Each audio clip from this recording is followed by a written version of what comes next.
प्यारे बच्चों, आपका आज मेरी इस वीडियो में बहुत बहुत स्वागत है। मैं गोपाल शुक्ला, आपका मैथ्स टीचर।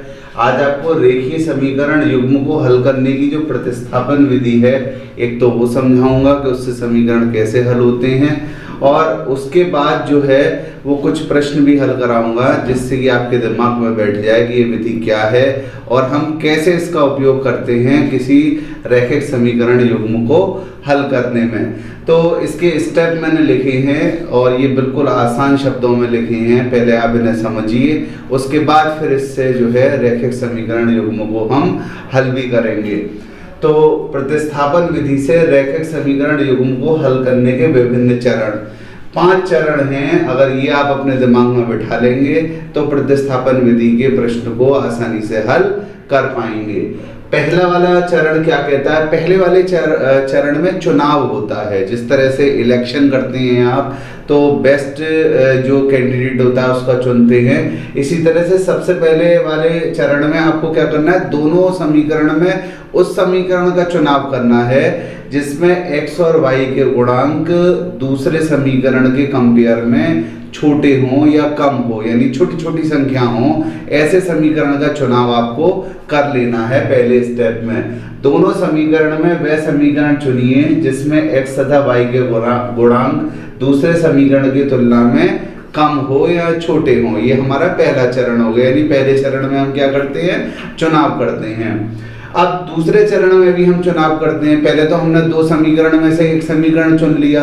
अब उस समीकरण में x और y दो चर हैं। अब किस चर का गुणांक छोटा है उस चर को हमें चुनना है।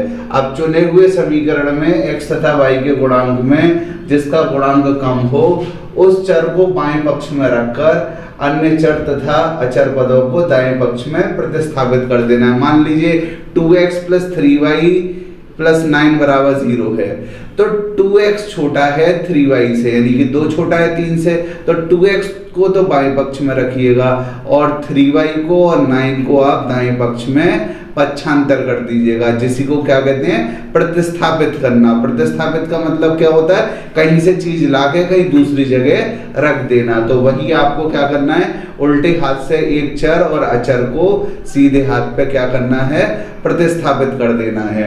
इसके बाद क्या करना है आपको तीसरे चरण में, चरण 2 से प्राप्त समीकरण के बाएं पक्ष वाले चर के गुणांक को 1 बना देते हैं। जैसे 2x था ना बच्चों, 2x और 3y को उधर ले गए थे, 9 को भी उधर ले गए थे, तो 2x में जो x का गुणांक है वो 1 बनाना है। तो x का जो गुणांक है उसको भी आपको दूसरी साइड क्या कर देना है, पक्षांतर कर देना है। तो 2 किस में चला जाएगा, भाग में चला जाएगा। इसके बाद चौथे चरण में क्या करना है आपको, चरण 3 से प्राप्त चर में जो बाएं पक्ष में दिख रहा है उसका मान दूसरे समीकरण में रख देते हैं। यानी जिस चर का मान हमने निकाला है ना चरण 3 में, उसको दूसरे समीकरण में क्या करेंगे, हम उस x की जगह वो मान रख देंगे, जिससे कि आपका समीकरण किस में बदल जाएगा, एक चर में, जिससे वह समीकरण एक चर में परिवर्तित हो जाएगा और उसे उस चर के लिए आप क्या कर लीजिएगा, हल कर लेना। क्योंकि ऐसा तो आपने 8th क्लास में और 9th क्लास में किया है, एक चर वाले रैखिक समीकरण को हल किया है आपने प्यारे बच्चों। उसके बाद जब हमने एक चर का मान निकाल लिया तो उस चर का मान हम क्या करेंगे, समीकरण 3 से जो हमें संबंध मिला है उसमें उस चर का मान रख के दूसरे चर का मान निकाल लेंगे, और जब दोनों चर का मान निकल गया तो हमारा समीकरण हल हो गया। यानी जब दो रैखिक समीकरण दो अलग अलग रेखाओं को निरूपित करते हैं तो वो रेखा जहां कटती है ना, उस कटान बिंदु की तो हमें क्या निकालने हैं, निर्देशांक निकालने हैं। यानी उस कटान बिंदु ही क्या होता है, उस रैखिक युग्म का सॉल्यूशन होता है। तो वो x का एक मान और y का एक मान निरूपित करता है। वो हम इस एल्गोरिदम का, इन चरणों का उपयोग करके निकाल लेते हैं। अब चलिए कुछ प्रश्न हल करते हैं इस पे। चलिए अब ये दो समीकरण जो हैं इन्हें हल कर लेते हैं, किससे, प्रतिस्थापन विधि से। तो प्रतिस्थापन विधि में सबसे पहले हम उस समीकरण का चुनाव करते हैं जिसमें x y के गुणांक दूसरे समीकरण की तुलना में छोटे हो। तो ऐसा समीकरण तो हमें दिखाई दे रहा है समीकरण 2। अब क्या करना पड़ता है हमें, एक चर जिसका गुणांक छोटा हो, तो x और y में x का गुणांक छोटा है, तो जिस चर का गुणांक छोटा होता है उसे बाएं पक्ष में रोकते हैं, बाकी के सारे पदों को दाएं पक्ष में पक्षांतर कर देते हैं। तो समीकरण 2 से x बराबर 3 माइनस 2y, ये हमने क्या प्राप्त कर लिया, समीकरण 3। अब क्या करना है आपको, समीकरण 3 का मान समीकरण 1 में रखने पर, तो एक क्या है 7x माइनस 15y बराबर 2, और x की जगह आपने क्या लगा दिया 3 माइनस 2y माइनस 15y बराबर 2, 7 दिया 21, 7 दूनी 14 माइनस 15y बराबर 2।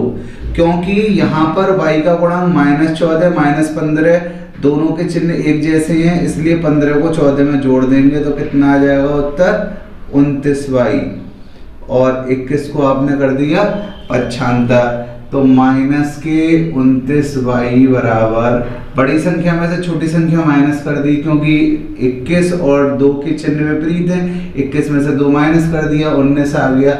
चिन्ह किसका लगाएंगे, बड़ी संख्या का, बड़ी संख्या का चिन्ह क्या माइनस, तो ये आ जाएगा माइनस, तो y का मान आ गया माइनस के 19 बटे माइनस 29, माइनस से माइनस कट जाएगा, उत्तर क्या आ जाएगा 19 बटे 29। अब ये जो y का मान है वो किस में रख देंगे, समीकरण 3 में, तो y बराबर 19 बटे 29 समीकरण 3 में रखने पर, रखते हैं 3 में, तो x बराबर 3 माइनस 2, y की जगह क्या आ गया 19 बटे 29, एलसीएम ले लीजिए, आ गया 29, 1 का 29 में भाग लगाएंगे 29, 29 का 3 में गुणा करेंगे तो कितना आ जाएगा 87, और 29 एकम 29, 19 दूनी 38। अब 87 में से 38 माइनस करेंगे तो 17 में से 8 गई 9, और 7 में से 3 गए तो 4, कितना आ गया 49/29। तो x का मान तो आ गया 49/29, और y का मान आ गया 19 बटे 29। तो दिए गए समीकरण का जो हल होगा वो क्या होगा, ये दिए गए समीकरण का हल होगा। अब चलिए अपने अगले सवाल को भी हल कर लेते हैं।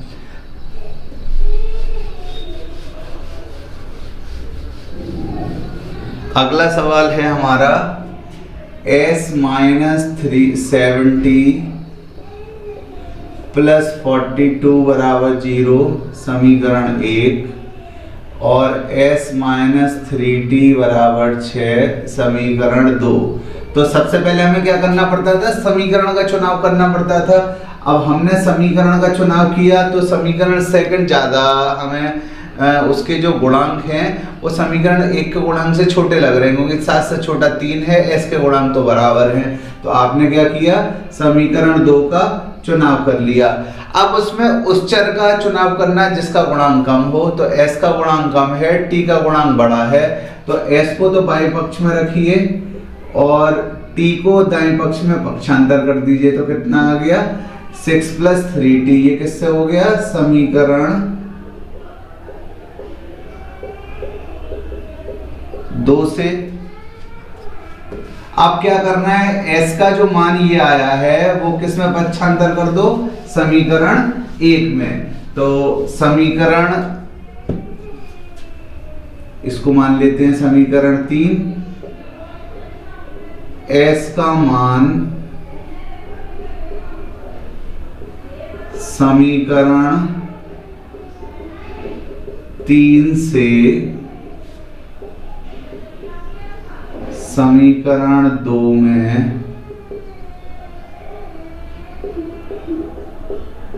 रखने पर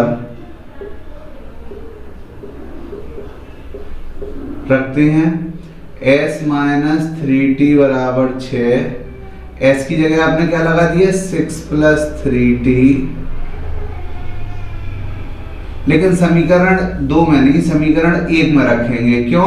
क्योंकि समीकरण 2 से तो s का मान हमने निकाला है, तो पक्षांतर किसमें करना पड़ेगा, समीकरण 1 में। जिस समीकरण से आप एक चर का मान दूसरे चर के पदों में निकालेंगे उस समीकरण में नहीं, उसके विपरीत समीकरण में आपको जो है वो आपको क्या करना है, प्रतिस्थापित करना है। तो s की जगह क्या लगा दिया 6 plus 3t minus 7t plus 42 0। अब 7 माइनस का 3 प्लस का, तो 7 में से 3 गए तो क्या आ गया 4, और बड़ी संख्या वाले चिन्ह को लगा दिया आपने, और 42 और 6 मिलकर कितने हो गए 48। तो माइनस के 4t बराबर माइनस 48, तो t का मान आ गया माइनस के 48 बटे माइनस 4, 4 एकम 4, 4 दूनी 8, तो t का मान कितना आ गया 12 आ गया।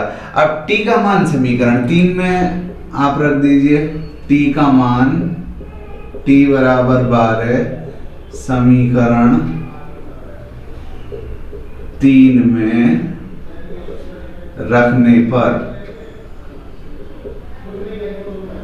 तो s बराबर 6 प्लस 3t, 6 प्लस 3t की जगह 12, 6 प्लस 36, s बराबर 42। तो यानी कि समीकरण का हल कितना आ गया, s बराबर 42, t बराबर 12।